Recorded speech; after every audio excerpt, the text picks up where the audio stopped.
Bout number 4, that's what's next, ladies and gentlemen, presented by Liberty Mutual, the official insurance provider of USA Wrestling. Make them part of your life as well. LibertyMutual.com. The best 1 out of 3 championship series continues, 57 kilos. Introducing first on mat 1. A U.S. Open champion, ladies and gentlemen, currently ranked number 13 in the world, wrestling out of Iowa City, Iowa, part of the Titan Mercury Wrestling Club, the Hawkeye Wrestling Club. This is Tony Ramos.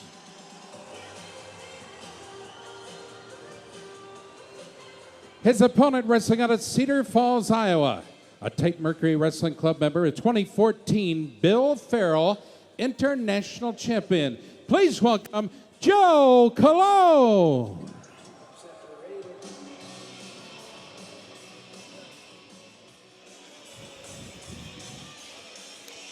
All right, so Christian and I just had an epic staring contest of our own. I won. Speaking of staring contests, we've got Tony Ramos out on the mat. He's taking on Joe Colon. No love lost here, dating back to, 2013 Midlands, where Colon pinned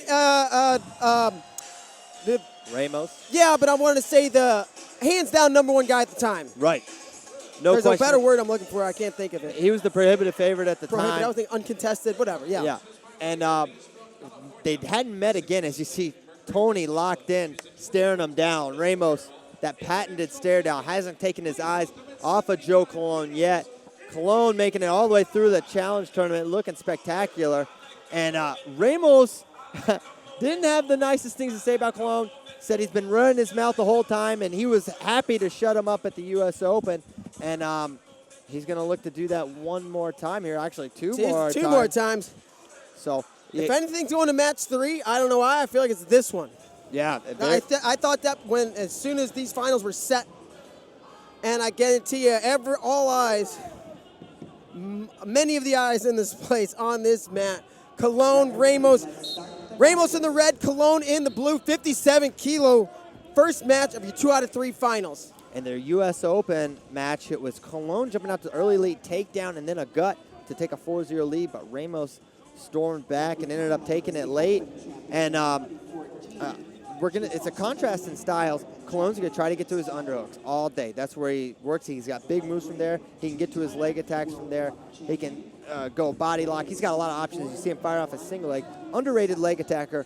Ramos likes to shoot a single leg. Really makes his money on re-attacks and great positioning. Nice fake stutter. Ramos had Colon reacting. They're going to stop it. And they're going to go passivity on Ramos, his first warning. 40 seconds in.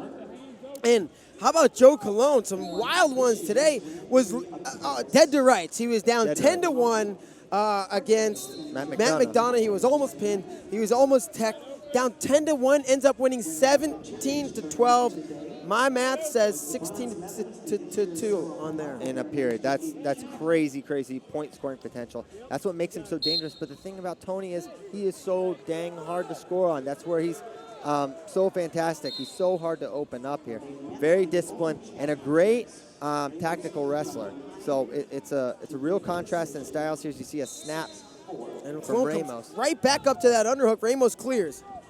There's not going to be any surprises here between these two. Both these guys, not only is there familiarity there, both guys know where they like to be. As you see him clear up here. And now Ramos on the shot clock here all the way up to 23 seconds. He's coming hard, but with only 5 seconds to go, there's a nice single leg. And he's going to get the push out. With 1 second to go on the shot clock, Tony Ramos takes Joe Colon out of bounds. So really a 2-point swing there. And a caution. Yeah, no caution. No caution there for Tony, which he would have given up. So good start there for Tony Ramos. He goes to the collar tie, and that was just good positioning. He was able to get Colon close to the zone, fire off a single leg, run his feet, gets the step out here. Now we got 1:05 remaining here in the first. 1-0 lead for Tony Ramos.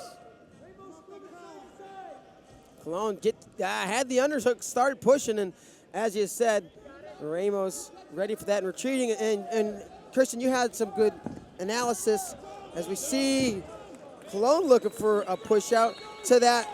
Maybe the Iowa guys have Joe Colon scouted and were ready, at least in the McDonough match. Yeah, that's entirely possible. But then you just can't game plan for some of the things that Joe Colon does because there's not many guys out there that are as powerful and good with the upper body tactics. So, yeah, there's some game planning you can do, and obviously we saw some of that. But at the end of the day, Joe Colon it can kind of transcend game plans. As you see him continue to go collar, underhook, just wants to club and get position there, looking to snap and open them up. And both these guys known to be able to go 6 minutes, 7 minutes hard. You're not gonna see either guy really fade. And a shot from the outside, Ramos in. Ramos moving forward, good hips, good defense by Joe Colon. And he goes back to the edge, but time runs out, and it's gonna be the end of period number 1. Tony Ramos leading 1-0. Good period for Tony Ramos. You know, you got to figure Colon may go on the shot clock next time around, as he's been really controlling the center of the mat, moving Joe Colon around, looking really solid early. But if you're Joe Colon, you can't be. You were down 9 points in the last match. What's 1 point? You know, I don't think there's any panic going on there in Joe Colon's corner as Doug Schwab gives him some words of advice. And now they're back out here underway, or getting ready to be underway here in the second period. Now we are 1-0 lead for Ramos, and it's up to Colon to figure something out. Try to get an angle. Try to get to your underhooks. Try to get to your throws. As you see Ramos burying his head, get those hips back. I wonder if they would potentially put Ramos back on the shot clock if Colon really picks up the action. I don't see that because I've seen Ramos, you know, have his back to the center a lot of this match. He's been moving Colon around, which is kind of contrary to what you would expect, given Colon's a powerhouse, man. And that was when he beat him at Midlands, he overwhelmed him from a power standpoint. And now they are going to warn Colon for passivity there, and I believe he's going to go on the shot clock here. Did I see that? I thought he held up. I thought he held up to 3. He did. You're correct. So this might show some urgency from Colon, which perhaps he needs. I'm sure he felt the urgency anyways. Right. So Ramos controlling those wrists there.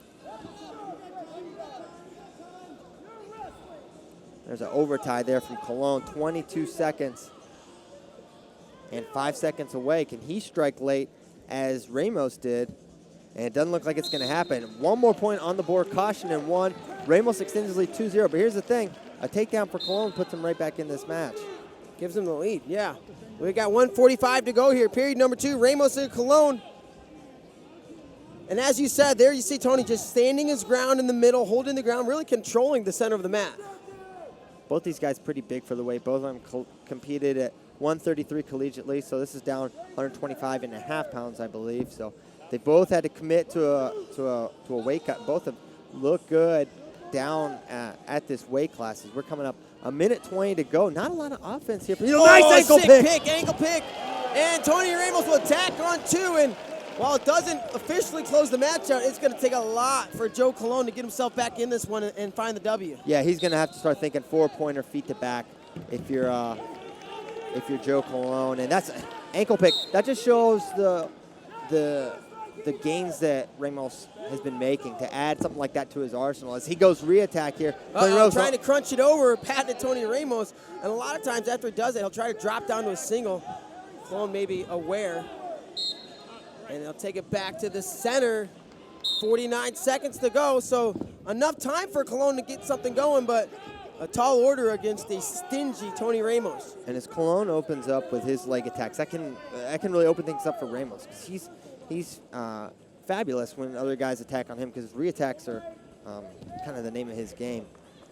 30 seconds to go. There's another shot. So, you know, I got to think with 30 seconds left, Joe Colon needs to try to get to his underhooks and get a forward. That's easier than getting 2 takedowns, though neither is actually easy. Yeah, I agree completely. So 15 seconds to go. Ramos really controlling the ties. You see him clinging in that collar tie. Staying nice and low, good head position. 7 seconds to go. There's a shot from Colon. There's that re-attacks you were talking about. Beautiful. Ramos has it in the air. He's going to continue to wrestle. He scores another one. Icing on the cake, Tony Ramos 6-0.